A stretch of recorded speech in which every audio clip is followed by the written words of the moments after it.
wasmubihi wa mawalaha ma ba'du. Adik-adik semester 5 yang saya banggakan. Baik, pada pertemuan kali ini kita akan mendiskusikan tentang tafsir Al-Munir fil Aqidah Wasyariah wal Manhaj. Sebelum kita mendiskusikan materi kita pada hari ini, kita terlebih dahulu membaca suratul Fatihah. Kita hadiahkan kepada mu'allif kitab, yakni Syekh Wahbah Al-Zuhaili. Selain itu juga kita hadiahkan kepada guru-guru kita. Semoga juga dengan pembacaan suratul Fatihah, adik-adik semua beserta keluarga selalu diberikan kesehatan dan dalam lindungan Allah Subhanahu wa taala, dan juga semoga apa yang menjadi hajat adik-adik semua diberikan kesuksesan. Ila hadhihi Al-Fatihah. A'udzu billahi minasyaitonir rajim. Bismillahirrahmanirrahim. Alhamdulillahirabbil alamin. Ar-Rahmanir-Rahim.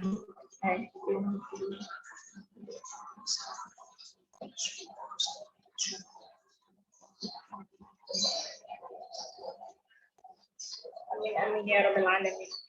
Baik, selanjutnya saya persilahkan kepada adik-adik semua, barangkali ada hal-hal yang ingin ditanyakan.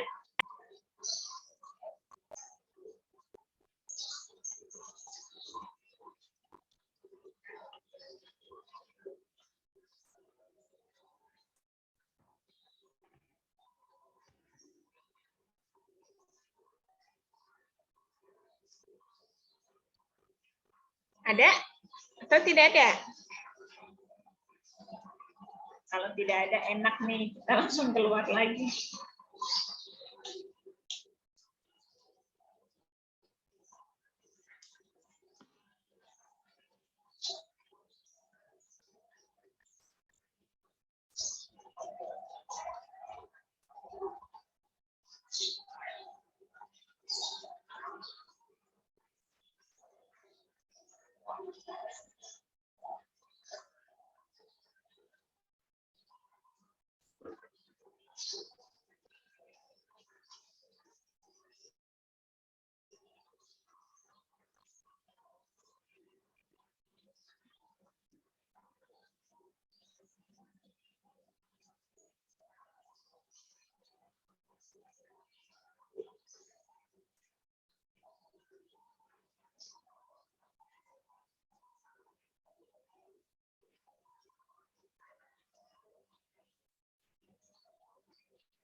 Tidak ada, Dek?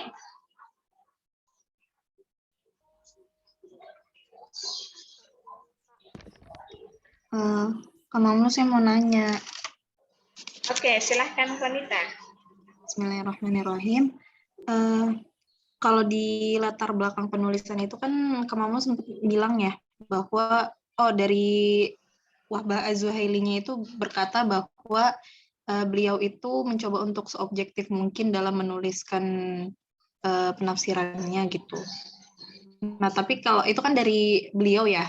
Kalau dari kita sebagai pembaca gitu gimana menurut kakak? Apakah udah benar-benar objektif ataukah masih kerasa ada apa kayak dari mazhab-mazhab tertentu terlebih dari mazhabnya beliau gitu? Masih terpengaruh nggak sih Kak? Oke, mantap ya. Oke, terima kasih Konita. Yang lain?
Oke, sambil menunggu teman-teman yang lain ya.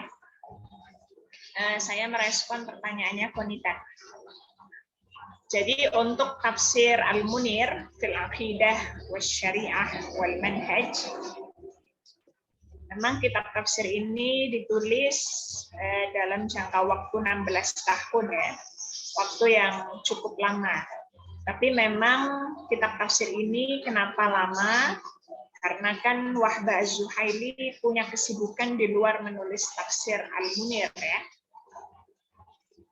Di sisi lain juga kalau kita membaca tafsir Al-Munir, itu kalau kita lihat bagaimana Wahbah Az-Zuhaili menyuguhkan penafsirannya, itu kita cukup mengapresiasi ya, karena memang beliau ketika menafsirkan sangat sistematis ya. Beliau kelompokkan ayatnya terlebih dahulu sesuai dengan pembahasannya masing-masing. Itu nanti beliau memberikan judul. Makanya ada yang menyampaikan bahwa tafsir beliau itu memang metodenya tahlili, tapi semi tematik. Karena memberikan judul ya, yang di video kan, la tuharrik bihi lisanaka lita'jala bihi inna alaina jam'ahu wa qur'ana fa idza qara'nahu fattabi' qur'ana dan seterusnya ya. Itu kan beliau kasih judul Hirsun Nabi dan seterusnya ya. Atau ketika beliau membaca surah Al-Baqarah, ketika beliau menafsirkan surah Al-Baqarah, itu kan dari ayat pertama Alif Lam Mim dzalikal kitabul la raiba fihi hudan lil muttaqin alladzina yu'minuna bil ghaibi wa yuqimunas shalah dan seterusnya sampai ayat kelima, itu beliau beri judul Sifatul Mukminin. Memang 1 sampai 5 itu berbicara tentang sifat-sifatnya orang-orang mukmin. Sementara innal ladzina kafaru sawa'un 'alaihim anzartahum am lam tunzirhum la yu'minun. Khatamallahu 'ala qulubihim wa 'ala sam'ihim wa 'ala absarihim ghishawah. Itu ayat 6 sampai ayat 7 itu diberi judul Sifatul Kafirin. Tapi kemudian nanti di ayat ke-8 sampai ayat 16 itu diberi judul Sifatul Munafiqin. Ya. Jadi memang beliau mengelompokkan ayat yang kemudian nanti diberikan judul. Ini yang memudahkan pembaca. Oh, ayat sekian sampai sekian berbicara tentang sifat-sifat orang-orang mukmin dan seterusnya ya. Itu yang pertama. Jadi beliau memberikan judul. Kemudian nanti setelah menyebutkan ayat, nanti di bawahnya beliau memberikan sub-sub pembahasan lagi. Al-qiraat. Ini kan menarik ya. Jadi kalau Konita misalnya ingin mencari perbedaan bacaan, itu ya tinggal membaca di sub al-qiraat. Tidak perlu membaca di sub yang lain gitu ya. Ini kan memudahkan membaca. Begitu juga ada habis al-qiraat, al-i'rab. Jadi kalau ingin melihat, oh ini kedudukannya menjadi apa, ini mubtada atau khobar atau maf'ul bih misalnya, itu mudah. Tinggal kita melihat al-i'rab. Atau melihat setelah al-i'rab ada al-balaghah. Jadi aspek balaghahnya apa dalam ayat-ayat tersebut? Itu enak. Oh, ketika membaca wujuhu yauma idzin nadhirah itu mengandung majaz mursal. Nah, ini kan gampang ya. Al-Qur'an kan memang menggunakan bahasa yang tinggi ya. Kenapa yang digambarkan itu wajahnya? Kenapa nggak langsung menyampaikan bagaimana keadaan orang-orang mukmin di sana itu bahagia? Tidak seperti itu, tapi yang ditampilkan itu wujuh saja, wujuh yauma idzin nadhirah. Wajah mereka berseri-seri. Nah, ini kan juga bagian dari keindahan bahasa ya. Oke, itu bagian daripada majaz mursal. Kemudian nanti ada al-mufradat, al-lughawiyah. Kalau memang ada munasabahnya, beliau sampaikan al-munasabah dan seterusnya ya, sampai ada fiqhul hayat, fikih kehidupan. Jadi menurut beliau itu ketika di fiqhul hayat itu bukan halal haram saja, tapi bagaimana pelajaran yang bisa kita ambil untuk apa kehidupan kita ya, fiqhul hayat. Oke, kalau tadi Konita menanyakan apakah beliau ketika menafsirkan objektif atau subjektif. Memang di awal beliau sampaikan, beliau berusaha untuk seobjektif mungkin, gitu ya. Tapi apakah beliau tetap objektif ketika menafsirkan? Atau mungkin seperti Tobai, memang dari awal beliau berusaha objektif, tapi karena di dalam mengutip, merujuk literatur kitab sebelumnya lebih didominasi Syiah, sehingga ya akhirnya subjektif ya, tidak objektif. Kalau saya membaca ya, misalnya ketika beliau menafsirkan ayat wala tankihul musyrikat hatta yu'min di surah Al-Baqarah ya. Sebentar. Ya, wala tankihul musyrikat hatta yu'min. Di situ disampaikan bahwa tidak diperkenankan ya menikahi perempuan musyrik sampai beriman. Jadi ketika ada orang mukmin, karena memang pada saat itu ada sahabat Nabi ya, yang kemudian tertarik dengan orang musyrik karena memang dia sangat cantik. Akhirnya turunlah ayat wala tankihul musyrikat hatta yu'min. Tidak diperbolehkan menikahi perempuan musyrik sampai beriman. Ini semua mazhab sepakat bahwa orang laki-laki muslim dilarang menikahi perempuan musyrik. Itu semua mazhab sepakat, haram hukumnya. Tapi yang kemudian yang terjadi perbedaan pendapat, bagaimana dengan ahlul kitab? Ya, menikahi ahlul kitab. Di sini terjadi perbedaan pendapat. Jadi kalau menurut Hanafi yang kemudian ini juga dipegang ya oleh Wahbah Az-Zuhaili ketika menafsirkan wala tankihul musyrikat, kata beliau, memang orang laki-laki mukmin tidak boleh menikahi perempuan musyrik. Tapi kalau laki-laki mukmin menikahi ahlul kitab, itu hukumnya boleh. Kata beliau, kebolehan menikahi ahlul kitab itu berdasarkan di surah Al-Maidah ayat 5. Ayat 5 itu saya sambil buka ya. Ayat 5 itu bunyinya al-yawma uhilla lakumut thayyibat ya. Al-yawma uhilla lakumut thayyibat, pada hari ini dihalalkan makanan ya. Sesembelihan maksudnya ya. Sesembelihan. Wa ta'amul ladzina utul kitaba hillul lakum wa ta'amukum hillul lahu. Jadi hasil sesembelihan ahlul kitab itu halal dimakan. Begitu juga hasil sesembelihan kita halal dimakan ahlul kitab. Begitu ya, misalnya adik-adik bertetangga dengan ahlul kitab. Nah, ketika ahlul kitab itu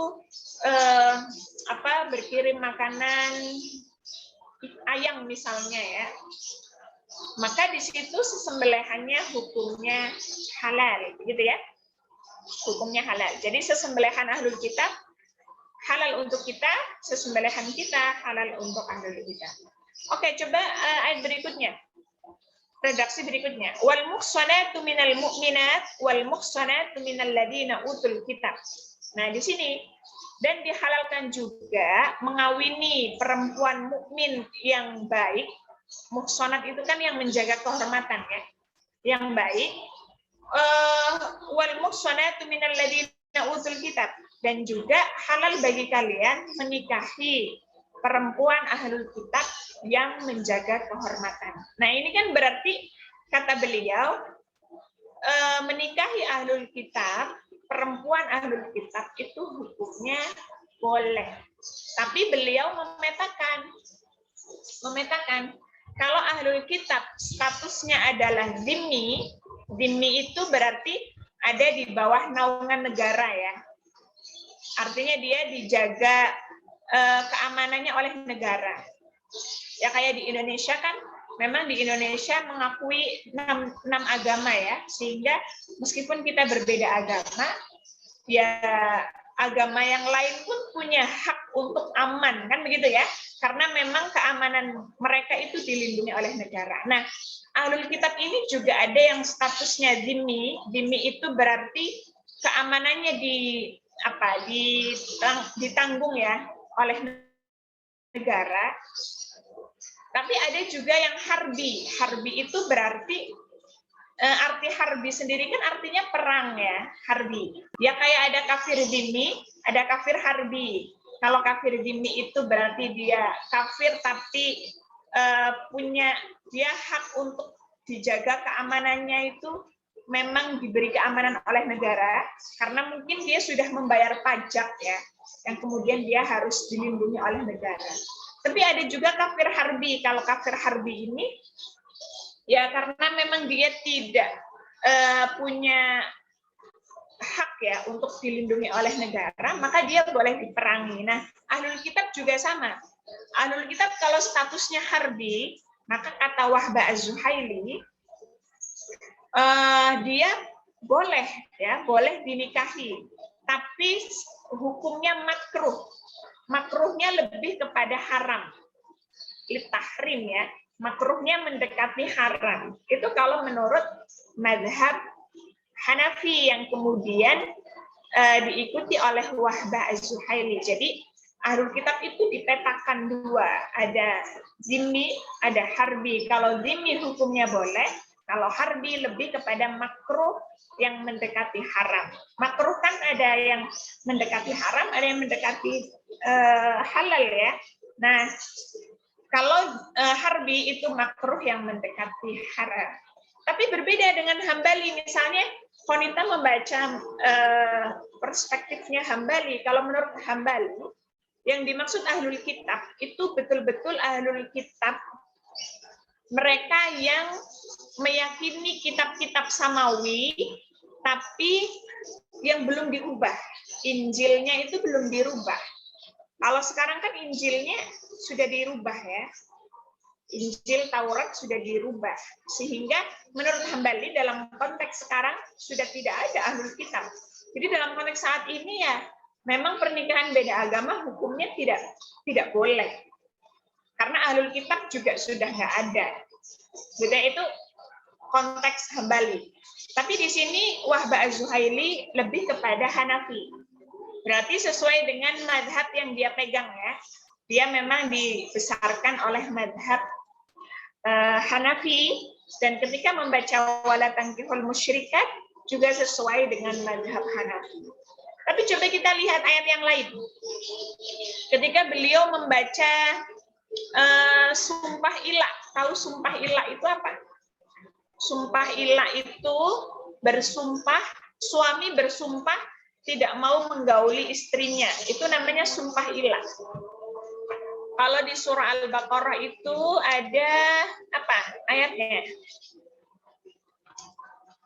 Ini ya.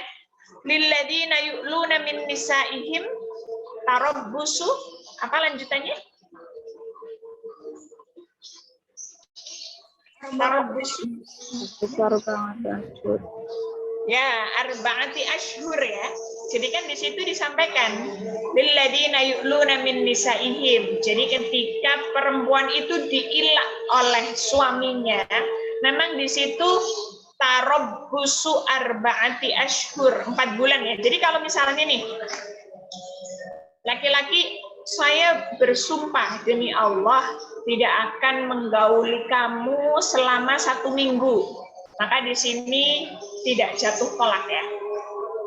Tapi ketika suami menyampaikan, saya bersumpah, di sini kan sumpahnya ya, saya bersumpah demi Allah tidak akan menggauli kamu setahun, maka di sini jatuh talak.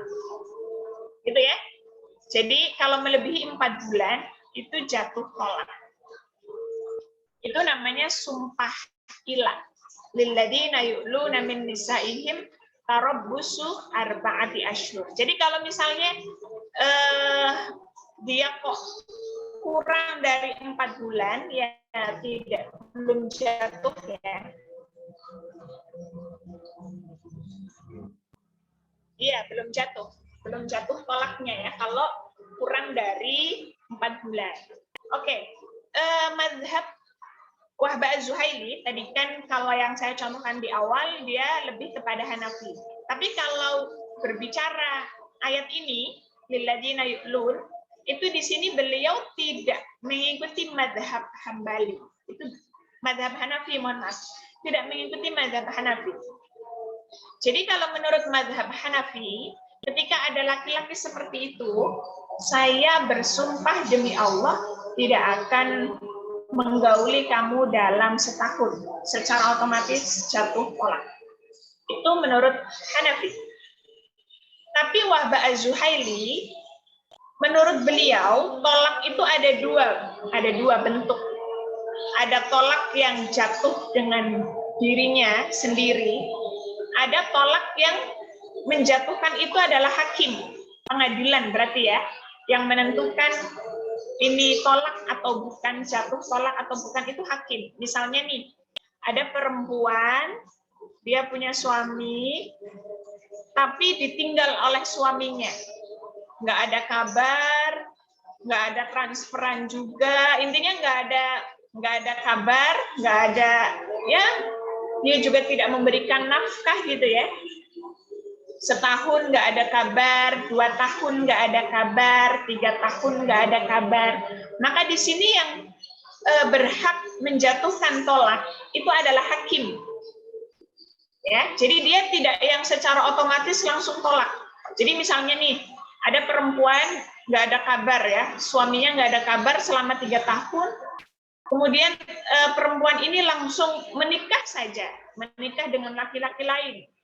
Nah, ini juga kurang tepat ya. Harusnya yang menjatuhkan tolak itu adalah hakim.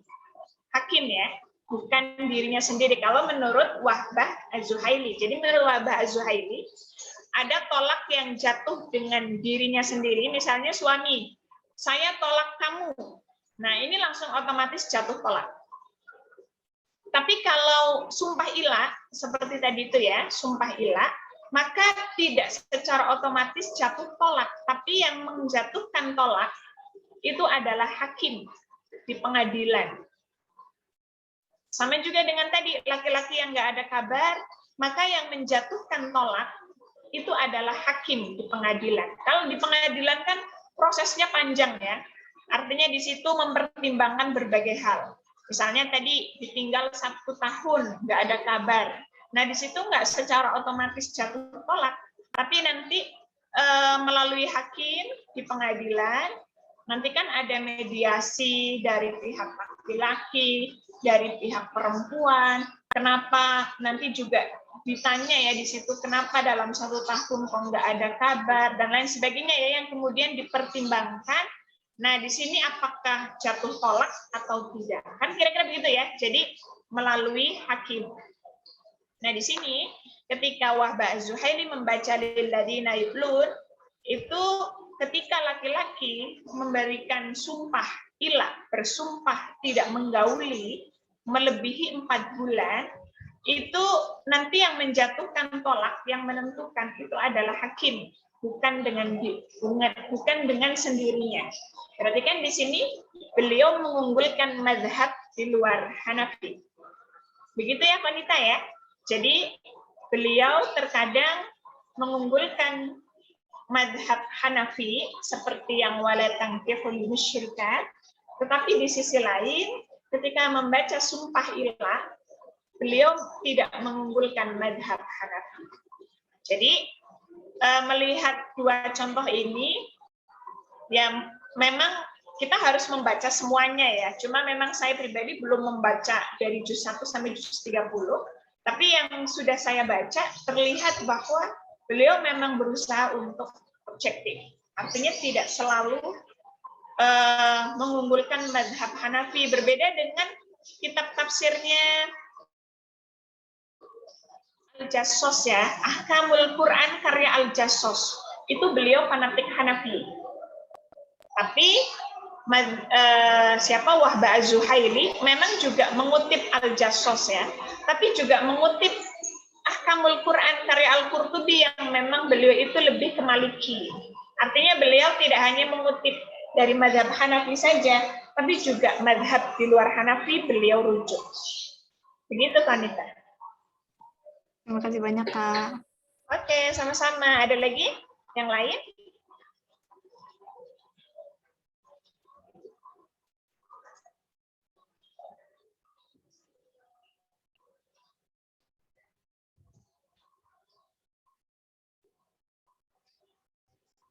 Oh, sudah cukup? Pertanyaan Konita mewakili semua.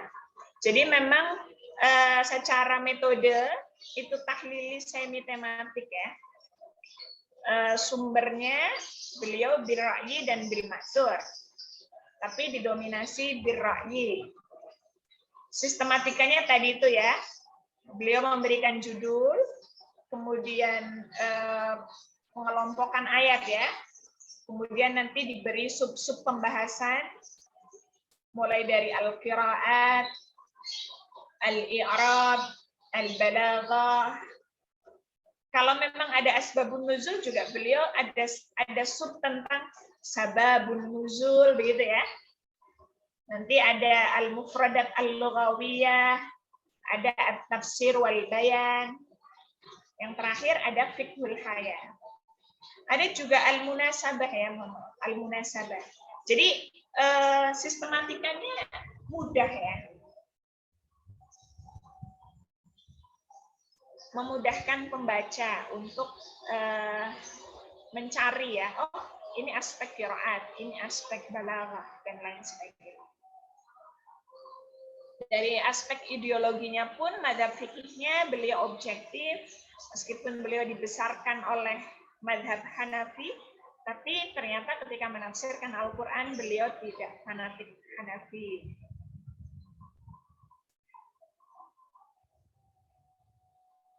Tapi untuk aliran kalam beliau sunni ya, tidak kemudian membaca ayat ini sunni, membaca ayat ini Mu'tazilah, membaca ayat ini Syiah, tidak. Kalau berbicara akidah keyakinan itu kan ya satu ya.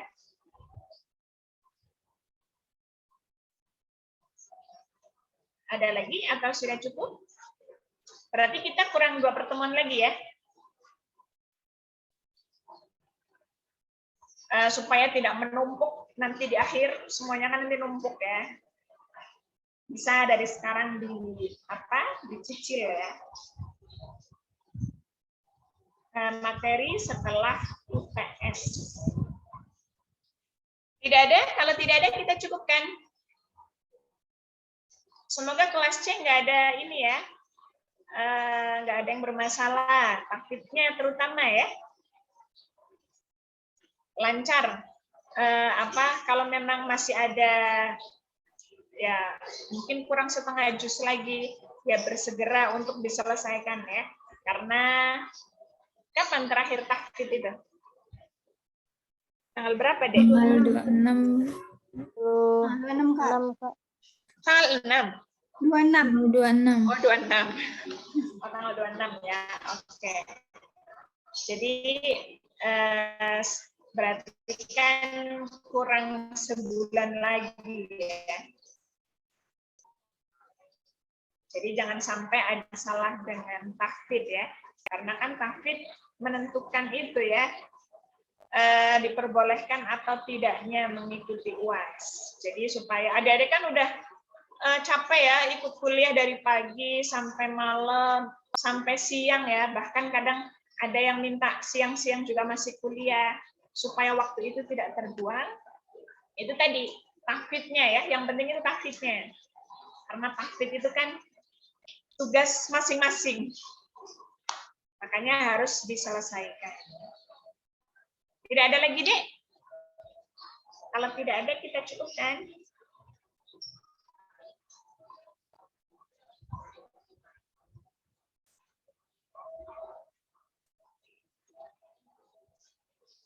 Sudah? Sudah lapar? Sudah lapar.